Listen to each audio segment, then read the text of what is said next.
Bismillahirrahmanirrahim. Assalamualaikum dan salam sejahtera. Kembali semula semua ke channel Cikgu Azrul Nizam. Apa khabar semua? Semoga semua penonton dan anak-anak berada dalam keadaan sihat dan sejahtera. Di kesempatan ini juga, Cikgu ingin mengucapkan atau Cikgu ingin menaikkan semangat anak-anak supaya kita sentiasa duduk di rumah belajar bersungguh-sungguh. Tahun depan naik SPM. Okay, jadi cikgu dah lama cikgu dah berkongsi tentang tingkatan 4. Jadi hari ni cikgu nak berkongsi tentang ilmu yang ada pada cikgu, tentang pengetahuan, sedikit pengetahuan yang ada pada cikgu tentang tajuk di tingkatan 4 ini. Jadi untuk hari ni cikgu akan bercerita ataupun cikgu akan berbincang dengan anak semua berkaitan bidang 6 yang bertajuk jati diri moral. Jadi untuk hari ini cikgu akan membincangkan tentang unit 7 yang bertajuk berperi kemanusiaan untuk kesejahteraan manusia.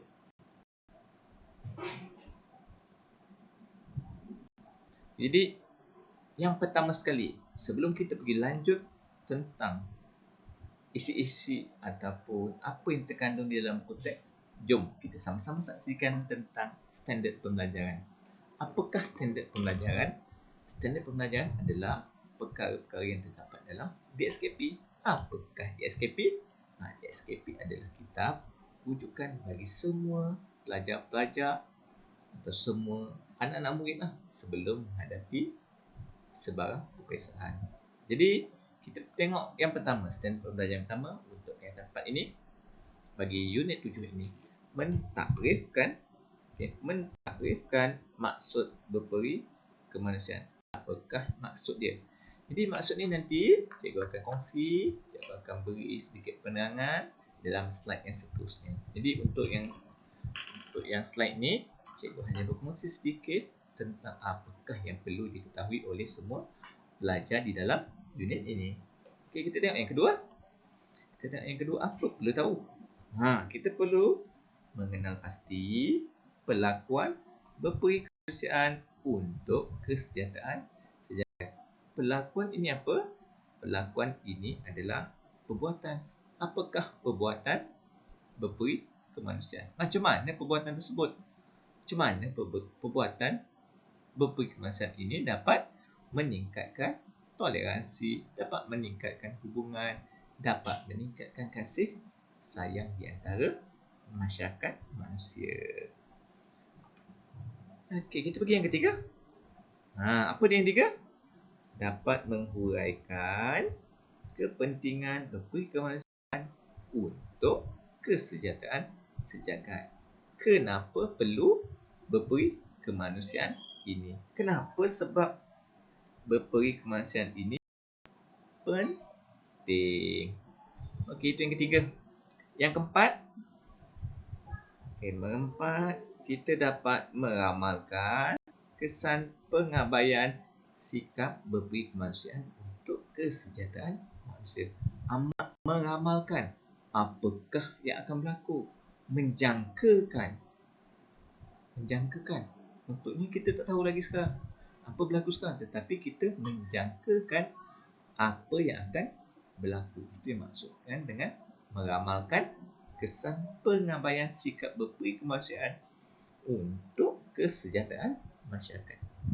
Yang kelima, standard pembelajaran kita yang kelima, mengekspresikan perasaan ataupun menunjukkan perasaan apabila kita mengamalkan sikap berperi kemanusiaan untuk kesejahteraan masyarakat. Jadi apa perasaan dia? Dah tentu kita berasa dalam keadaan gembira, bahagia, seronok dan sebagainya. Dan yang terakhir ialah mengamalkan sikap berperi kemanusiaan untuk kesejahteraan masyarakat dalam kehidupan harian. Jadi ini adalah 6 standard pembelajaran yang terdapat dalam bidang ini. Penting tak pelajar nak ketahui? Penting. Sebab apa? Sebab soalan-soalan peperiksaan akan diambil berdasarkan standard pembelajaran dan juga diambil isu-isu juga diambil daripada buku-buku teks. Okey, kita sambung yang seterusnya. Apakah nilai yang sesuai? Yang pertama, nilai yang sesuai tentang berperi kemanusiaan. Jadi kalau isu kita adalah berperi kemanusiaan, nilai yang sesuai adalah nilai kepercayaan kepada Tuhan. Jadi nilai kepercayaan kepada Tuhan adalah salah satu nilai daripada 18 nilai universal yang terdapat dalam pendidikan moral. Okay, nilai kedua, nilai baik hati. Nilai baik hati. Nilai ketiga, nilai hemah tinggi. Nilai hemah tinggi. Nilai keempat, nilai kasih sayang. Dan nilai terakhir adalah nilai berterima kasih. Okey, jadi untuk nilai-nilai ini, saya selalu terangkan kepada pelajar-pelajar saya nilai hafal bulat-bulat, sebiji-sebiji. Okey, jadi contohnya macam yang last kali ni, nilai berterima kasih. Jadi kalau pelajar-pelajar ataupun anak-anak murid sekalian hanya jawab nilai berterima kasih sahaja di dalam peperiksaan awak, kan macam ni awak jawab berterima kasih saja, tak ada ber. Jadi jawapan awak tidak akan diterima oleh cikgu-cikgu awak. Itu adalah satu kesalahan yang sangat besarlah di dalam pendidikan moral. Jadi 18 nilai dah tak banyak. Tak banyak. Kenapa saya kata tak banyak? Sebab abang-abang awak, kakak-kakak awak sebelum ni kena hafal 35 nilai. Nilai yang mereka perlu hafal lagi panjang. Awak punya nilai, untuk awak nilai dia pendek. Paling banyak pun 2 suku kata. Ataupun kepercayaan pada Tuhan 3 suku kata kan. Tapi nilai lain 2 suku kata dan banyaknya ada yang 1 suku kata sahaja. Kita dah habis nilai. Kita pergi konsep berperi kemanusiaan. Jadi kita tengok apakah konsep berperi kemanusiaan ini. Jadi yang pertama, berperi kemanusiaan ini merujuk kepada sifat yang wajar bagi manusia seperti bertimbang rasa, tolong menolong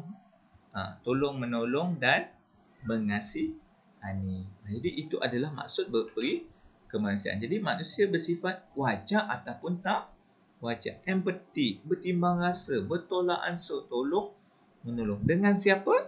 Yang paling penting adalah dengan manusia. Kenapa dengan manusia? Sebab kita hidup kita ni adalah saling memerlukan antara satu sama lain. Dengan haiwan, dengan tumbuh-tumbuhan, perlu tak? Perlu juga. Kenapa? Itu adalah menunjukkan kita sebagai seorang manusia yang waras, seorang manusia yang bertindak wajar dan bertimbang rasa dengan mempunyai perasaan kasih sayang, dengan mencintai haiwan dan sebagainya. Kedua, perlakuan berperi kemanusiaan ini dapat membentuk masyarakat yang sejahtera. Kenapa dapat bentuk masyarakat yang sejahtera? Kerana kita saling tolong menolong, kita saling bertolak ansur, kita saling menghormati, kita saling sayang menyayangi. Jadi ini semua dapat membentuk masyarakat yang sejahtera. Kita tengok konsep yang ketiga tentang berperi kemanusiaan ini. Jadi berperi kemanusiaan ini berkait rapat dengan tindakan yang berasaskan pemikiran yang rasional terhadap manusia, haiwan dan alam sekitar. Jadi gabungan antara manusia, haiwan dan alam sekitar ini adalah gabungan yang penting kan. Kita memerlukan haiwan dan alam sekitar bagi meneruskan kelangsungan hidup kita. Contohnya kita tak menjaga alam sekitar, apa kesannya? Boleh berlaku banjir, boleh berlaku tanah runtuh, boleh berlaku durian runtuh lah. Boleh berlaku runtuhan bangunan dan sebagainya. Jadi kalau kita nak mengejar pembangunan, kita perlu mengekalkan konsep pembangunan yang mapan. Itu untuk slide yang jadi apakah konsep? Bagaimana berperi kemanusiaan ini? Jadi kita tengok contoh pelakuan-pelakuan berperi kemanusiaan ini. Yang pertama, membantu mangsa bencana alam. Siapa mangsa bencana alam ini? Selalu tak berlaku kat Malaysia? Selalu kan? Jadi kalau kita tengok kat Malaysia, bencana alam yang paling berlaku saban tahun adalah banjir kan? Banjir pada musim Tukucur. Jadi kalau kita ada sumber kewangan yang lebih, kita boleh hulurkan bantuanlah kepada NGO-NGO yang membantu mereka, ataupun kita boleh bersama-sama membantu mereka menjadi sukarelawan. Itu yang pertama. Yang kedua, memberikan perlindungan kepada haiwan. Jadi kita kasih sayang kepada haiwan. Kenapa? Haiwan dia adalah insan ciptaan Tuhan yang lemah. Dia tak boleh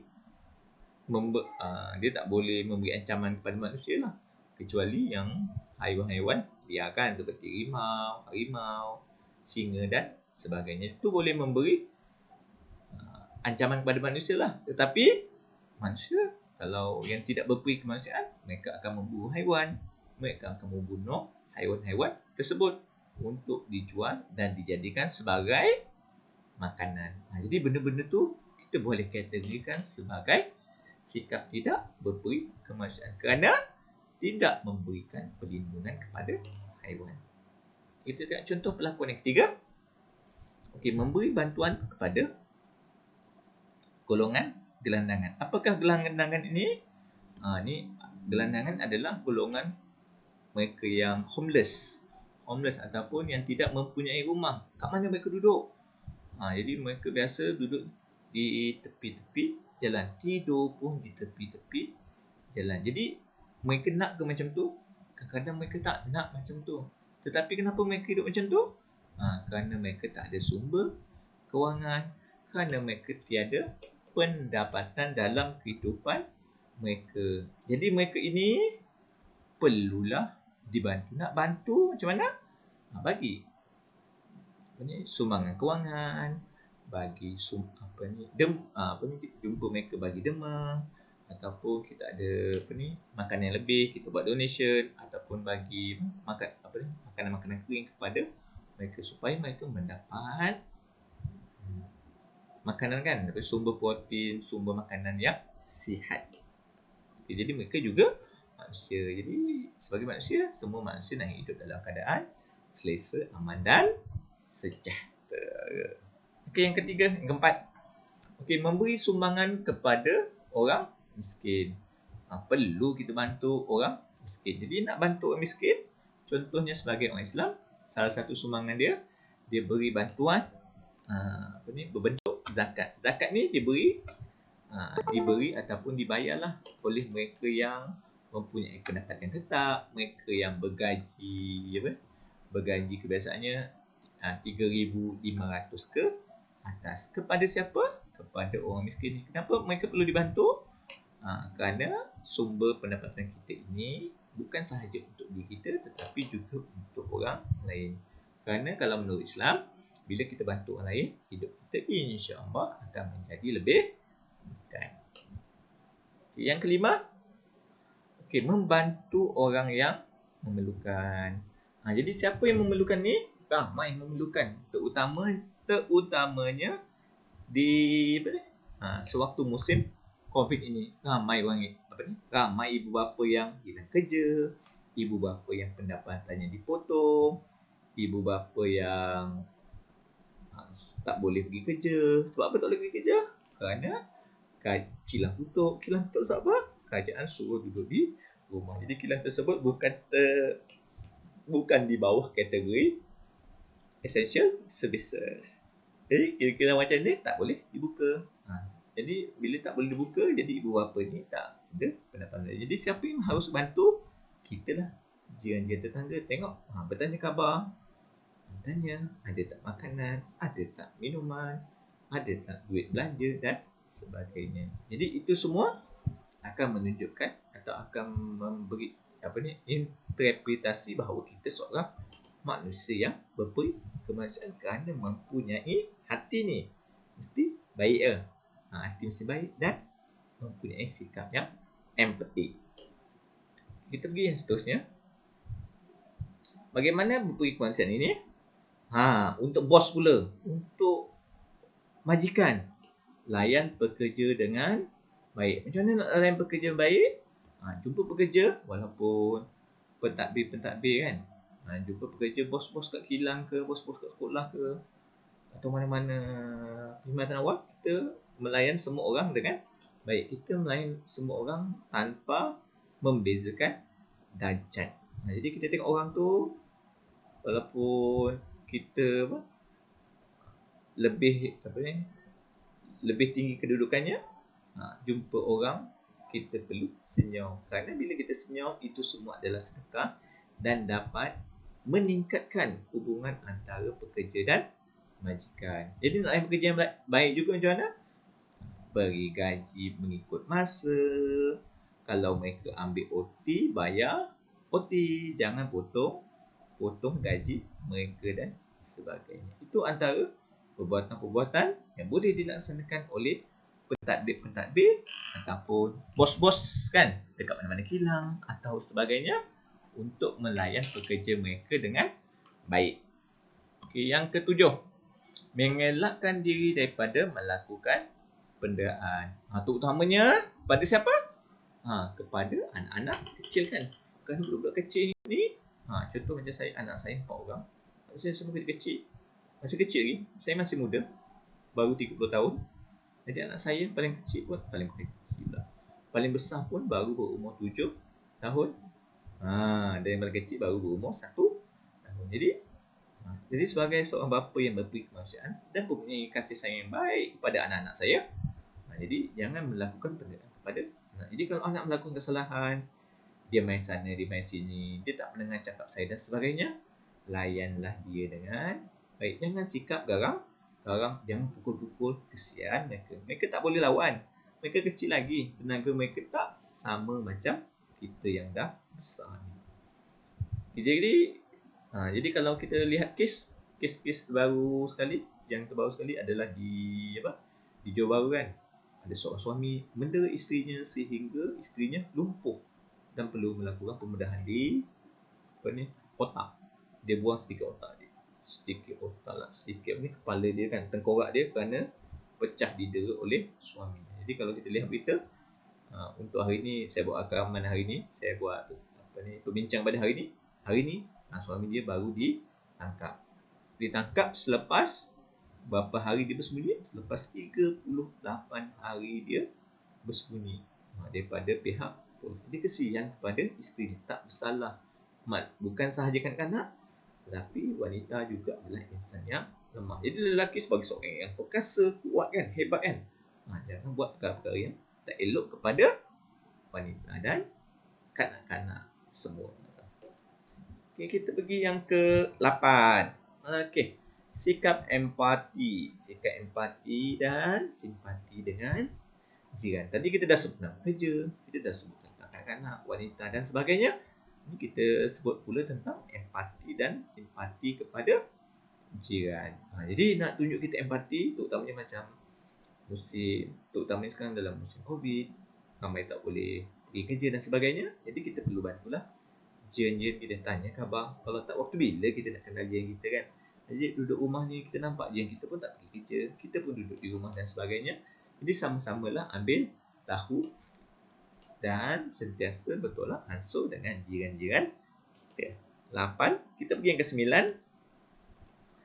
Menyantuni golongan kurang upaya. Jadi siapa golongan kurang upaya ataupun OKU ni? Adalah mereka yang cacat dari segi fizikal, mental dan sebagainya. Jadi kita perlu tolonglah, kerana mereka juga insan ciptaan Tuhan. Mereka juga nak hidup. Mereka juga ada perasaan. Mereka juga diberikan nyawa untuk hidup secara sementara di muka bumi ini. Jadi kita perlu bantulah mereka, kerana mereka juga nak merasai kehidupan yang aman, sejahtera dan berada dalam keadaan selesa. Dan yang terakhir kita sentuh tentang memelihara dan memulihara alam sekitar. Jadi penting tak memelihara dan memelihara alam sekitar ini? Penting. Sebab apa saya kata penting? Kerana apabila kita memelihara, apabila kita memelihara alam sekitar ini, kita dapat memastikan alam sekitar kita berada dalam keadaan bersih, alam kita pun dapat hidup dalam keadaan sihat sejahtera. Nak kejar pembangunan boleh tak? Boleh, tetapi kita perlu mengekalkan keseimbangan alam sekitar. Jadi contoh kalau pokok-pokok yang telah ditarah dan dipotong dan sebagainya, perlulah dilakukan penanaman semula supaya kita mendapat bekalan oksigen yang mencukupi.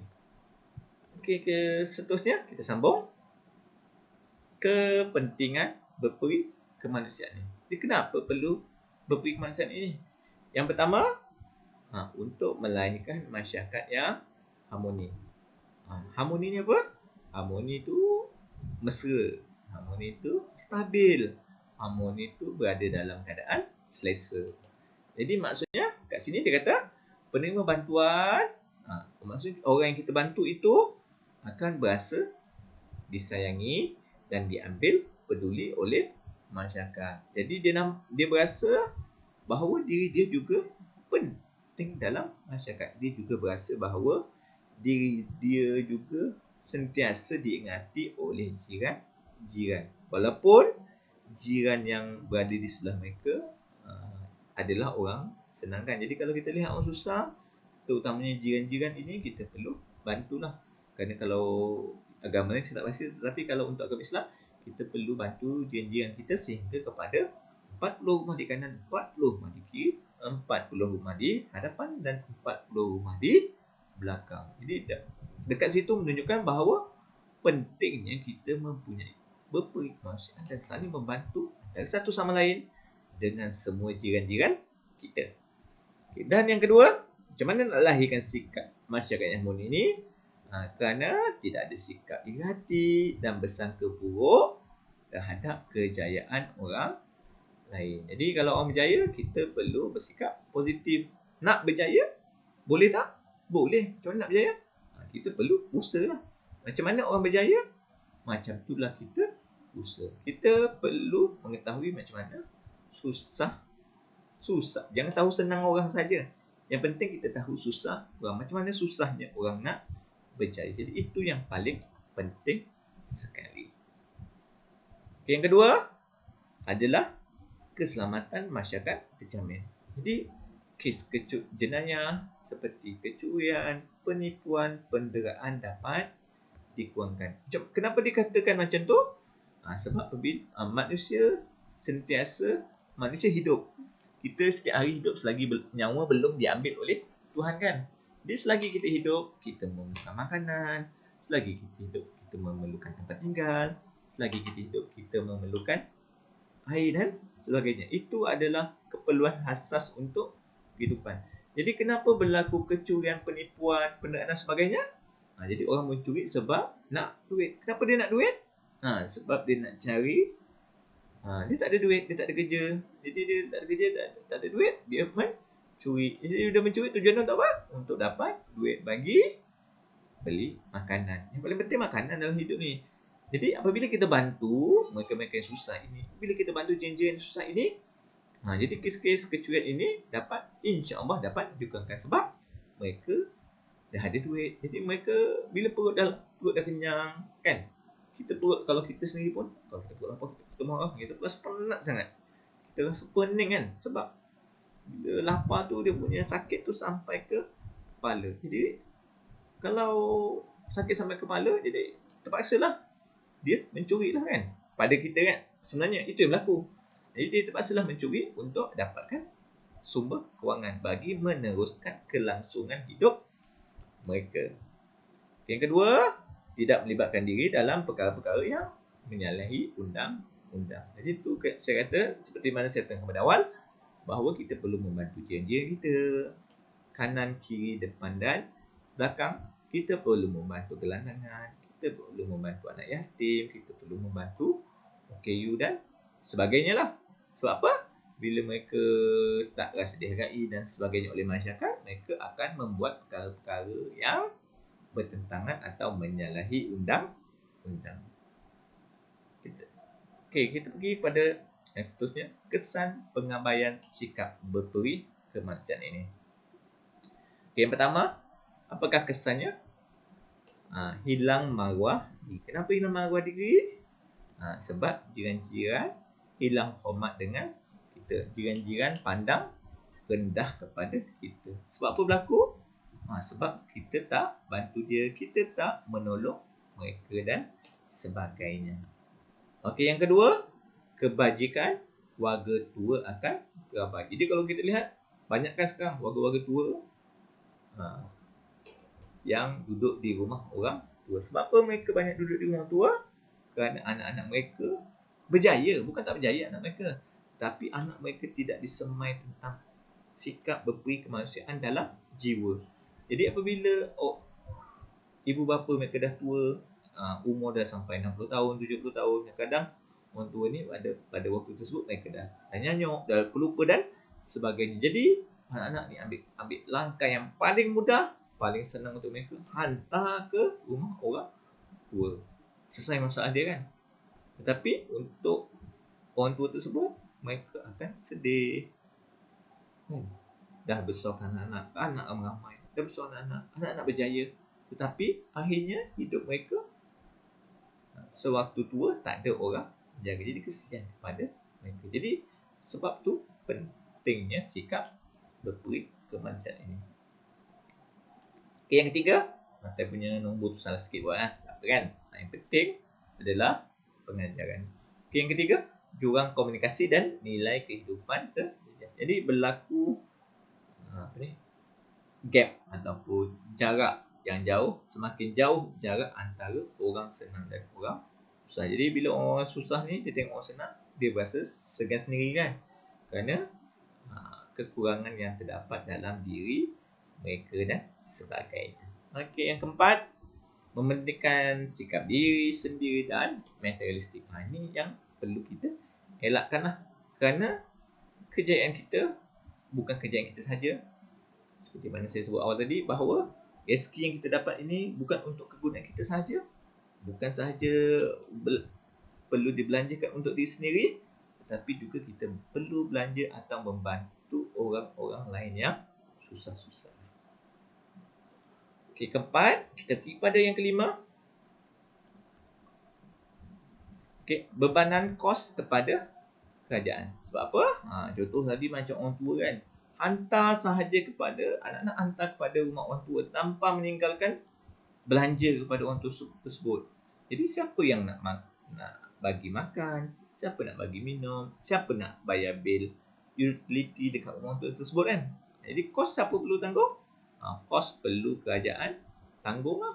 Kesian kerajaan. Musim COVID ni kena tanggung lagi kos-kos yang lain kan. Jadi sebagai anak-anak, bukan sahaja sekarang lah, tapi untuk masa hadapan, perlulah sama-sama menjaga orang tua ni lah. Bukan sahaja orang tua, tetapi macam tadi saya sebut, gelandangan, OKU dan sebagainya juga kita perlu belanja. Banyak pahala dia kalau kita bantu orang susah, orang tua, OKU dan sebagainya. Nanti hidup kita punya, bila semakin banyak kita membantu, rezeki kita makin banyak. Okey, yang seterusnya, yang keenam, pegangan agama dan nilai moral dalam kehidupan menjadi semakin goyah. Jadi itu adalah kesan yang ke-6. Jadi kehidupan kita makin goyah, kita punya pegangan agama longgar kan. Sebab apa kita buat benda-benda tersebut? Kerana kita pegangan agama kita longgar, kita tak apa? Kita tak menjiwai apa yang ditekankan oleh agama kita. Itu yang ketujuh, mengancam keselamatan dan kesihatan golongan yang terbaik. Ini contoh tadi kan saya dah bagi kan. Contohnya suami yang mendera isterinya sehingga dan hanya ditangkap oleh pihak polis atau pihak berkuasa selepas 38 hari sahaja. Jadi isteri dia kesian kan. Kesian. Kita tengok berita pun kita sedih. Siapa tak sedih tu tak tahulah kan. Tapi bila saya baca, saya sedih lah. Nak juga saya menitiskan air mata. Tetapi lelaki adalah seorang macho, tak boleh jatuh air mata kan, terutama di depan seorang isteri. Okey, jadi itu yang ke-6, yang ke-7. Yang ke-8, tekanan jiwa dan emosi. Jadi mangsa-mangsa penderaan, mangsa-mangsa yang diabaikan, orang susah ni, dia stres. jiwa dia tak seronok. Tak seronok. Dia jealous pada kerja yang lain. Sebab apa? Sebab dia jealous? Sebab dia tak mampu melakukannya. Dia nak lawan, dia nak bekerja keras pun tak mampu kerana pelbagai kekangan yang dihadapi oleh mereka. Yang kesembilan, okay, yang tajuk yang seterusnya ataupun tajuk yang terakhir, bagaimana nak memupuk integriti dalam keluarga. Jadi yang pertama, nak memupuk integriti dalam keluarga. Saya salah buat nombor tu. Jadi dia nak memupuk integriti dalam keluarga adalah dengan tidak menzalimi. Tajuk saya salah. Tajuk saya salah tu. Okay, minta maaf ya. Tajuk saya salah. Jadi tajuk yang sepatutnya kat situ adalah kesan pengabaian sikap berperi kemanusiaan. Okay, jadi kesan dia akan menyebabkan kita menzalimi haiwan dan tumbuhan. Jadi haiwan ni kita pukul, haiwan ni kita bunuh untuk kepentingan diri kita sendiri. Dan yang terakhir adalah menjejaskan ekosistem. Kenapa saya kata jejaskan ekosistem? Kerana manusia yang tak mahu terlampau mengejar pembangunan yang mapan. Bukan pembangunan yang mapan lah. Pembangunan yang tidak seimbang. Jadi menyebabkan banyak kilat, menyebabkan tanah runtuh, menyebabkan kemarau dan sebagainya. Okay, jadi saya rasa itu sahaja pembentangan ataupun perbincangan saya pada hari ini. Jadi semoga kita berjumpa lagi pada masa-masa akan datang. Dan terima kasih kerana menonton dan minta maaf jika ada sebarang kesilapan. Jadi untuk kali pertama menonton tu boleh tekan butang subscribe sebagai tanda sokongan terhadap video-video yang telah dihasilkan oleh Cikgu Azrul Nizam. Semoga kita berjumpa lagi dan goodbye.